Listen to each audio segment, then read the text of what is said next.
यहाँ उपस्थित सभी गुरुजनों को सादर नमन। और जितने भी हमारे सहपाठी हैं या अनुज हैं या हमारे सीनियर हैं यहाँ पे, जो भी सबको सादर नमन। यहाँ पे मैं अपने विषय को बस कम समय में, अल्प समय में बस उपस्थित कर रही हूँ, जो जीवन दर्शन से संबंधित है। तो जीवन दर्शन में मैंने जो विषय ग्रहण किया है वो था तो ऐसे पुरुषार्थ के लिए, जो उपनिषदों में जो पुरुषार्थ का जो विशेष स्वरूप है।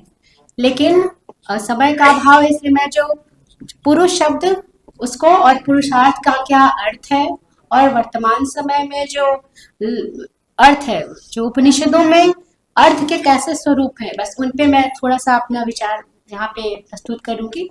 तो जैसे पुरुषार्थ शब्द, तो उसका जो मूल रूप से अगर हम करते हैं तो पुरुषई अर्थते इति पुरुषार्थ है, अर्थात पुरुष के द्वारा जो अभिलषित अर्थ है।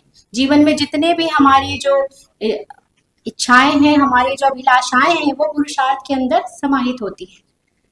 तो इसमें सबसे पहले हमको पुरुषार्थ को जानने से पहले पुरुष शब्द का उपनिषदों के माध्यम से क्या अर्थ है, मैं उस पर अपना थोड़ा सा समय दूंगी। तो क्योंकि लोगों को बहुत बार हमारा खुद मुझसे प्रश्न होता है कि पुरुषार्थ में पुरुष जो अर्थ शब्द है वो किस अर्थ में, केवल पुरुष के लिए है कि इसमें महिलाओं का भी समन्वय किया जाता है।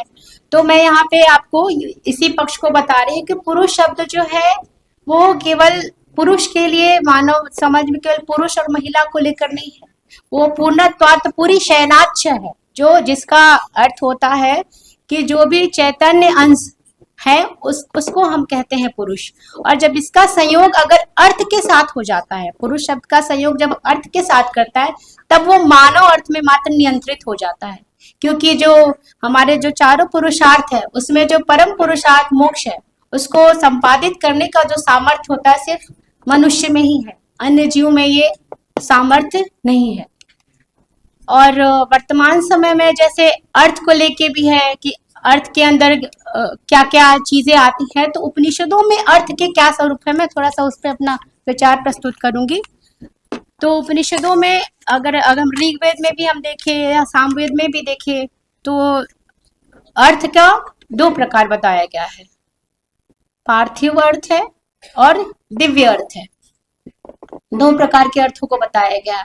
और इसके अलावे अगर हम दूसरे में देखते हैं तो द्विप्रकारकम वित्तम च है, जिसमें कि चाक्षुर है और श्रोत्र है। उसमें भी अगर चक्षुर मानुषम वित्तम श्रोत्रम दैवम च, द्विप्रकारकम च वित्तम मानुषम दैव च, तत्र मानुषम वित्तम कर्म रूपम पितृलोक प्राप्ति साधनम विद्याम च दैव वित्तम दैव लोक प्राप्ति साधनम स्वकाम्य। अर्थात जो हमारे